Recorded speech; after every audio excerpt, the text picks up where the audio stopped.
স্থায়ী ক্যাম্পাসের দাবিতে উত্তরবঙ্গের প্রবেশদ্বার যমুনা সেতু পশ্চিম গোলচত্বর এলাকায় সড়ক অবরোধ করেছে রবীন্দ্র বিশ্ববিদ্যালয়টির শিক্ষার্থীরা।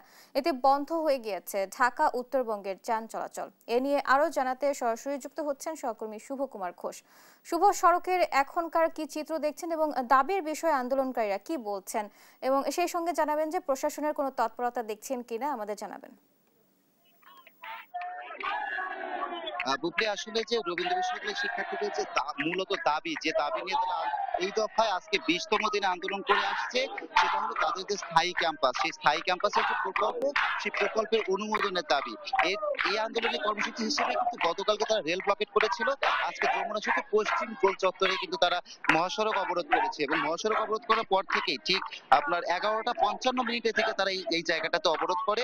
তখন থেকে কিন্তু যান চলাচল বন্ধ হয়েছে। ইতিমধ্যেই কিন্তু কয়েক কিলোমিটার এলাকা দুই পারে যানজটের সৃষ্টি হয়েছে পুরোটাই। এবং তারা এখন পর্যন্ত যেটা বলছেন যে তারা দীর্ঘদিন হলো আন্দোলন করে আসলেও এখন পর্যন্ত আসলে তাদের যে দাবি, মূলত দাবি স্থায়ী ক্যাম্পাস, সেই স্থায়ী ক্যাম্পাসের দাবির বিষয়ে এখন পর্যন্ত তাদের সঙ্গে কোনো যোগাযোগ করা হয়নি। তারা গতকালকে 5 ঘন্টা রেলপথ অবরোধ করে রাখার পরেও তাদেরকে কিছু বলা হয়নি যে আসলে এই প্রকল্পটা অনুমোদিত হচ্ছে কিনা।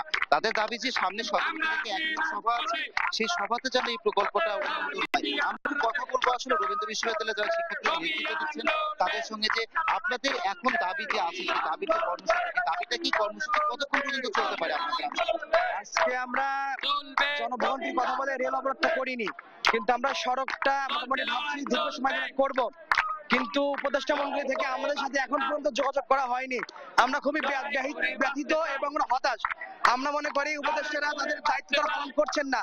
আমরা এর চাইতে আরো কঠোর কর্মসূচিতে বাধ্য হবো যদি আমাদের একনিক পাস নয়। আগামী 17 তারিখে একনিকে উঠবে, সেই একনিকে যেন পাস হয়, একটাই আমাদের দাবি। যদি পাস না হয় আমরা কর্মসূচি ঘেরাও করব। আজকে বিকাল পর্যন্ত চলবে আমাদের কর্মসূচিটা।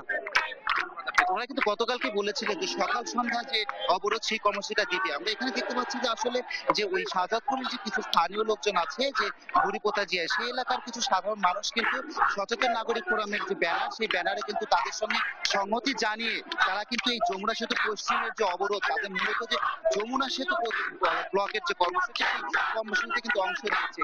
ইতিমধ্যে কিন্তু আসলে দুই পারে কিন্তু ভোগান্তিতে পড়েছে যে যাত্রীরা, দুই পারে অসংখ্য গাড়িও কিন্তু আটকে গিয়েছে।